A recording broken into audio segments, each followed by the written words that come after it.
વરસાદની મોસમની અંદર કવિશ્રી રમેશ પારેખની એક પ્રખ્યાત રચના યાદ આવે છે કે આકળ વિકળ આંખ કાન વરસાદ ભીંજવે, આકળ વિકળ આંખ કાન વરસાદ ભીંજવે, હાલક ડોલક ભાન શાન વરસાદ ભીંજવે, ચોમાસું નભ વચ્ચે ખીલ્યું રે વરસાદ ભીંજવે, ચોમાસું નભ વચ્ચે લથબથ સોળે કલાએ ઉગ્યું રે વરસાદ ભીંજવે, અજવાળું જાકોર લોહીની પાંગત મહી પૂગ્યું રે વરસાદ ભીંજવે, નહીં છાલક નહીં છાંટક વરસાદ ભીંજવે, દરિયા ઉભા ફાટ્યા રે વરસાદ ભીંજવે, ઘરમાંથી તોતિંગ ઓરડા ફળ માર છૂટ્યા રે વરસાદ ભીંજવે, ને ધૂળ લવકતા રસ્તા ખળખળ વળાંક કરતા ખાતા ખૂટ્યા રે વરસાદ ભીંજવે, ધૂળ લવકતા રસ્તા ખળખળ વળાંક ખાતા ખૂટ્યા રે વરસાદ ભીંજવે.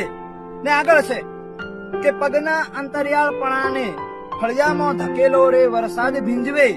પગના અંતરિયાળપણાને ફળિયામાં ધકેલો રે વરસાદ ભીંજવે, નેવા નીચે ભડભડ બળતો જીવ પલળવા મેલો રે વરસાદ ભીંજવે, બંધ હોઠમાં 16 વર્ષની કન્યા આળસ મરડે રે વરસાદ ભીંજવે, બંધ હોઠમાં 16 વર્ષની કન્યા આળસ મરડે રે વરસાદ ભીંજવે, લીલો ધમર નાગ જીવને અનરાધાર કરડે રે વરસાદ ભીંજવે, અહીં આપણે બે ને વરસાદ ભીંજવે, અહીં આપણે બે ને વરસાદ ભીંજવે, મને ભીંજવે તું તને વરસાદ ભીંજવે, થરથર ભીંજે આંખ કાન વરસાદ ભીંજવે, કોને કોના ભાન શાન વરસાદ ભીંજવે, અહીં આપણે બે ને વરસાદ ભીંજવે, મને ભીંજવે તું તને વરસાદ ભીંજવે.